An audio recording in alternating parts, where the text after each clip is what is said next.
बता देंगे कि चाय में कितना नुकसान है। तो ये दूध हमारे लिए बहुत आवश्यक है। हर बच्चों को माता पिता को दूध जरूर पिलाना चाहिए। मगर बाजार का दूध नहीं है, जो पैकेट के दूध आते हैं ये सब अशुद्ध आते हैं। 4-4, 6-6 घंटे पुराने दूध आते हैं। और पैकेट के दूध तो कोल्ड स्टोर में रखे रहते हैं 24-24 घंटे पुराने। असंख्यात जीव उसमें पैदा हो जाते हैं, इसलिए इनसे बचें। और अकलंक जब वहां पहुंचे, जो एक पाठी थे, एक बार जिसे पढ़ लेते तो उन्हें पूर्णतः याद हो जाता था। एक दिन जब बौद्ध साधु अपने शिष्यों को पढ़ा रहा था, उस समय एक सप्तभंगी न्याय जैन दर्शन में होता है। अस्ति नास्ति। तो उस न्याय को वो समझा नहीं पा रहा था। वो दर्शन की बात थी तो बौद्ध साधु उसे समझा नहीं पा रहा था। तब अकलंक तो जानते थे। जब वो साधु अटक गया तो किताब को बंद करके वो कहीं चला गया। अकलंक स्वामी ने फटाफट उसे देख करके उसे सुधार करके रख दिया। और जब वो लौट करके आया तो उसने कहा, अरे इस किताब को किसने बदल दिया, किसने सुधार दिया? यहां जरूर कोई जैन विद्यार्थी बैठा है जो बौद्ध बनकर के हमारे यहां प्रवेश कर गया। क्या किया जाए? तो उन्होंने परीक्षा ली कि इनकी परीक्षा तो करना ही पड़ेगी कि किसने यहां पर यह कार्य किया। तो उन्होंने एक दिगंबर जैन प्रतिमा को बुलवाकर और संकल्प कराया कि खाओ अरहंत की कसम कि मैं बौद्ध हूं, मैं जैन नहीं हूं। क्योंकि उन्हें तो जैन को पकड़ना था। और जब अकलंक और निकलंक विचार करते हैं, लाइन लगी थी विद्यार्थियों की, हजारों विद्यार्थी पढ़ते थे वहां पर। तो निकलंक कहते हैं, भैया अपन कैसे जैन भगवान की प्रतिमा पकड़ करके कहेंगे कि हम जैन नहीं हैं? हम तो जैन है, दिगंबर धर्म को मानने वाले हैं। अकलंक कहते, चिंता मत करो निकलंक। और उन्होंने अपने दुपट्टे में से एक धागा निकाला, उस प्रतिमा के ऊपर डाल दिया और स्पर्श करके कह दिया कि मैं बौद्ध हूं। क्योंकि प्रतिमा को रागी बना दिया, परिग्रहवान बना दिया प्रतिमा को। एक धागा डाल दिया और दिगंबर प्रतिमा 18 दोषों से रहित होती है, अस्त्र वस्त्र और शस्त्र से रहित होती है। कोई मुकुट आदि नहीं होते, कोई आंखें नहीं लगती हैं। वो तो हाथ के ऊपर हाथ रख के परम वीतराग मुद्रा को धारण करने वाले होते। अकलंक ने जब यह कार्य कर दिया और फटाफट स्पर्श करके निकल गया। बौद्ध साधु कहता है, उस देख नहीं पाया, क्योंकि धर्म की रक्षा करने के लिए कई बार छल कपट भी करना पड़े तो कोई पाप नहीं बंधुओं, मगर सच्चे वीतरागी धर्म की रक्षा करने के लिए कार्य करना चाहिए। और अकलंक स्वामी ने यानी अकलंक ने यह कार्य कर दिया और दोनों भाई पार हो गए। दोनों भाई पार हो गए। चिन्ह प्रतिमा को स्पर्श कर लिया क्योंकि वो रागी थी। जैसे आप अभी अन्य स्थानों पर जाते हैं और कहते हैं महाराज वहां जैन प्रतिमा है, वहां अभिषेक दिखाने के 5-5 हजार रुपए लेते हैं, 11-11 हजार रुपए लेते हैं। वहां आप जाकर के देखते हैं और कहते हैं महाराज जी जैन पद्धति से ही करते हैं, वो प्रतिमा पूजनीय नहीं है। ठीक है, हमारी संस्कृति है, हमारा इतिहास है, उसे हम देखें, मगर वहां पैसे देने की कोई जरूरत नहीं है। वो पास बैठा करके 5,000-11,000 रुपए लेते हैं, तो ऐसी जगह पैसा देना ठीक नहीं। देख के आओ इतिहास के, यहाँ हमारी प्रतिमा ये है। बद्रीनाथ में हमारे आदिनाथ भगवान हैं, तिरुपति बालाजी में हमारे नेमिनाथ भगवान हैं। हमें तो एक वैष्णव साधु ने बताया था कि महाराज जी जितने ये नाथ वाले स्थान हैं, केदारनाथ, बद्रीनाथ, सोम, ये सब दिगंबर जैन मंदिर थे, ये सब हम लोगों ने लूटे। तो जब अकलंक स्वामी ने यह कार्य किया और निश्चिंत होकर के उन्होंने अपने आप को वहां स्थापित किया और अध्ययन करना शुरू कर दिया। अध्ययन करते चले गए। और जैन दर्शन के साथ साथ उन्होंने जब बौद्ध दर्शन का अध्ययन कर लिया, तब अभी भी उस बौद्ध साधु के मन में एक डाउट था कि कोई ना कोई दिगंबर अभी यहां पर है। तब उन्होंने एक और षड्यंत्र रचा। क्या षड्यंत्र रचा? क्योंकि विद्यार्थी एक हाल में सोया करते थे, और विद्यार्थी जब अच्छी गहरी नींद में 12-1 बजे सो रहे थे, क्योंकि जो 9 बजे 9-10 के बीच में हर व्यक्ति को सो जाना चाहिए।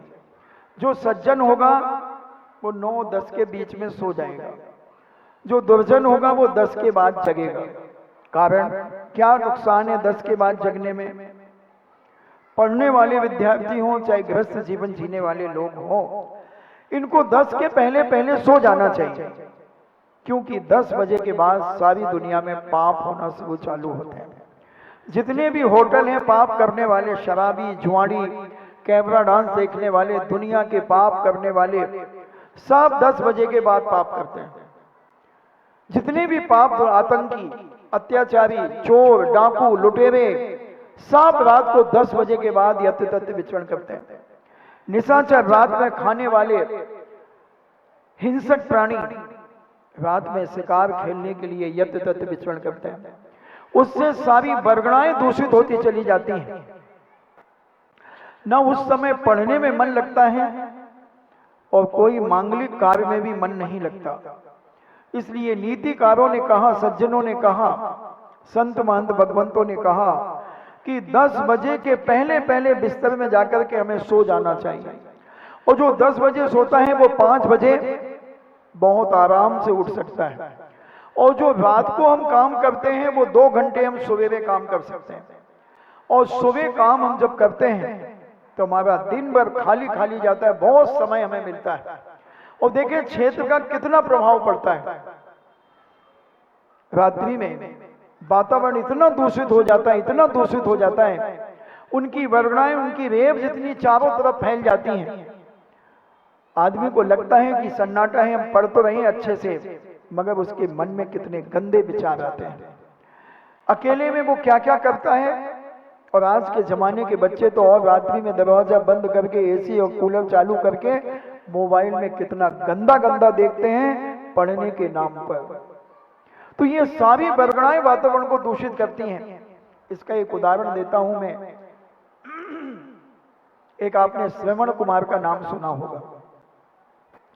श्रवण कुमार अपने माता पिता को कंधों पे ले जाकर चारों धामों की यात्रा कराई उन्होंने। जब एक नदी के किनारे पहुंचे तो एकदम ज्यादा क्रोधित हो गए और कहते हैं, अरे बुढ़े तू मर क्यों नहीं जाता? जिसने कभी अपने पिता को तू करके नहीं बोला था, सदा उनके चरण छूते थे, बड़े विनय भाव से उनसे बातचीत करते थे, और उससे कहा, उनको इतने अपशब्द कहे। पिता सोचता है कि जिस बेटे ने कभी तू करके नहीं बोला और आज ये इतनी गंदी बातें कर रहा है, क्या बात है? बोले, बेटा ये कौन सा स्थान है? बोले, चुप रहे बुढ़े, तुझे क्या लेना देना कौन सा स्थान है? बहुत वेदना से भर गए। माता पिता कहते हैं, जरूर कोई गलत स्थान है। फिर बड़ी मुश्किल में उन्होंने बताया कि वो स्थान है, इस जगह पर एक व्यक्ति ने अपने माता पिता की हत्या की थी। यहां पर पिताजी समझ गए कि उसकी बरगड़ाएं इसे संप्रेषित कर रही हैं। क्योंकि अपन देखें, जहां सज्जन लोग जाते हैं वहां आप जब जाते हैं आपकी मानसिकता में कैसा प्रभाव पड़ता है, और जहां मांसाहारी, शराबी, जुआनी जिस एरिया में ज्यादा रहते हैं वहां आप जाते हैं तो आपकी मानसिकता में कैसा प्रभाव पड़ता है, और जब दिगंबर जैन जिनालय में जाते हैं तो आपके अंदर कैसा प्रभाव पड़ता है, और किसी अच्छे सच्चे साधु के पास जब आप जाते हैं तो आपकी मानसिकता में किस प्रकार का वातावरण बनता है। तो क्षेत्र का, हमारे यहाँ क्षेत्र मंगल कहा, काल मंगल कहा, क्षेत्र मंगल कहा। महावीर जयंती क्यों मनाते हैं? भगवान महावीर स्वामी को तो 2600 साल, सवा 2600 साल लगभग हो गए, मोक्ष गए, जन्म हुए उनको, फिर क्यों मनाते हैं? वो काल मंगल माना जाता है। उस चैत्र को जो तेरस के दिन महावीर स्वामी का जन्म हुआ तो वो काल मंगल माना जाता है। सब में से में क्या है, लाखों करोड़ों साल पहले तीर्थंकर मोक्ष चले गए, फिर क्यों जाते हो? वो क्षेत्र मंगल माना जाता है। उस भूमि से तीर्थंकर मोक्ष गए, उनकी बरगड़ाएं वहां पर बिछी हुई हैं। हम उन बरगड़ाओं को अपनी आत्मसात करने के लिए वहां पर जाते हैं। तो ऐसे ही बरगड़ाओं का बहुत बड़ा प्रभाव पड़ता है। तो जब उन्होंने कहा कि यहां पर अपने माता पिता की हत्या की थी इस नदी पर, तब पिता कहते हैं ठीक है बेटा, तेरी गलती नहीं है, वो बरगड़ाएं तुझे संप्रेषित कर रही हैं, तू नदी के उस पार मुझे छोड़ दे। सच है, मैंने तुझे जिंदगी में क्या दिया है, तेरे जीवन को ही तो विनाश किया है, तेरे कंधे छिल गए। हम दोनों ने बैठ करके पूरी यात्रा की है चारों धाम की, सालों निकल गए बेटा, बस उस नदी के पास छोड़ दे, हम इसी नदी में अंत समय अपने जीवन का अंत करके मरण को प्राप्त हो जाएंगे। तब श्रवण कुमार बहुत मुश्किल से नदी जैसे आदि नदी में पहुंचता है और फूट फूट करके रोने लगता है कि हे भगवान, मैं कितना बड़ा पापी, मैं अपने माता पिता के लिए मैंने गालियां बकी, धिक्कार है। और माता पिता के वहीं पैर पकड़ करके इतना रोया कि उनके पादों का प्रक्षालन कर दिया। तो क्षेत्र का इतना बड़ा प्रभाव पड़ता है बंधु। इसलिए रात्रि में जो बच्चे अध्ययन करते हैं वो केवल तोता रटन ही रट लेते हैं। एग्जाम के बाद उनसे अगर वही पेपर पुनः कराया जाए, एग्जाम देकर के आएंगे 90% ले लेंगे, मगर वही पेपर दोबारा घर में कराया जाए तो 70% और 60% से ज्यादा नंबर नहीं ला पाएंगे, और कई तो 50% भी नहीं ला पाएंगे, क्योंकि वो रट लिया। तो क्षेत्र का बहुत बड़ा प्रभाव पड़ता है। पढ़ना चाहिए प्रातः काल उठ करके, कारण क्योंकि 3 बजे से साधु संत उठना शुरू हो जाते हैं। इस भारत भूमि पर 90 लाख साधु संत हैं बंधुओं, सभी दर्शनों का, सभी दर्शन के 90 लाख सरकारी आंकड़े पर 90 लाख साधु संत हैं। जो कितना भी गिरा हुआ होगा, कुछ ना कुछ अपने इष्ट के लिए तो याद करता ही होगा। और हमारे दिगंबर साधु संत 3 बजे रात से उठ करके प्रतिक्रमण करना, सामायिक करना, स्तुतियां करना, जाप करना, तो वो सारी बरगड़ाएं उस वातावरण को, जो दूषित वातावरण है, उसे शुद्धिकरण करते हैं। इसलिए पहले कहा जाता था कि पहले जो पढ़ता ब्रह्म मुहूर्त में जो पढ़ाई होती है वो जीवन के अंत तक याद रहती है। और आज का बच्चा क्यों भूल जाता है पढ़ करके? क्योंकि वो केवल वर्तमान में पढ़ रहा है, भविष्य की चिंता नहीं कर रहा है। तो पढ़ाई करने वाले अकलंक स्वामी एक पाठी थे, और जब यह स्थिति बनी कि विद्यार्थी रात्रि में गहरी निद्रा में सो रहे थे, तब उन्होंने अपने पहरेदारों से कहा कि बोरियां लाओ, 5-7 बोरियां लाओ, और उनमें छोटे छोटे बर्तन भर दो, और रात्रि में ऊपर से उन बोरों को खाली करो। भड़बड़ाहट की एकदम आवाज आएगी। जब तुम्हारी माँ की बर्तन धोने के बाद कभी टोकनी, बर्तन का वो क्या बोलते हैं, जाल, क्या कहते हैं उसके, टोकनी में या लोहे की एक वो जाल टाइप का आता है, वो अगर लुढ़क जाए तो कितनी जोर से आवाज आती है। तो ऐसे ऊपर से उन्होंने सारे बर्तनों को भड़बड़ भड़बड़ करके कर दिया, सारे बच्चे उठ गए। तो जो बौद्ध थे वो कहते हैं बुद्धम शरणम गच्छामि, और हमारे अकलंक स्वामी कहते हैं अरिहंत शरणम पवज्जामि। अकलंक को निकलंक कहते हैं, अरिहंत शरणम पवज्जामि, मैं अरिहंत भगवान की शरण को प्राप्त होता हूं। और बौद्ध कहता है मैं बौद्ध की शरण को जाता हूं, गच्छामि, और पवज्जामि। उसी समय उन दोनों को पकड़ लिया गया, पहरेदारों के द्वारा पकड़ लिया गया, और कहा ये है छद्मद्म भेषी, हमारे बौद्ध दर्शन का विनाश करने वाले, इसकी धज्जियां उड़ाने वाले।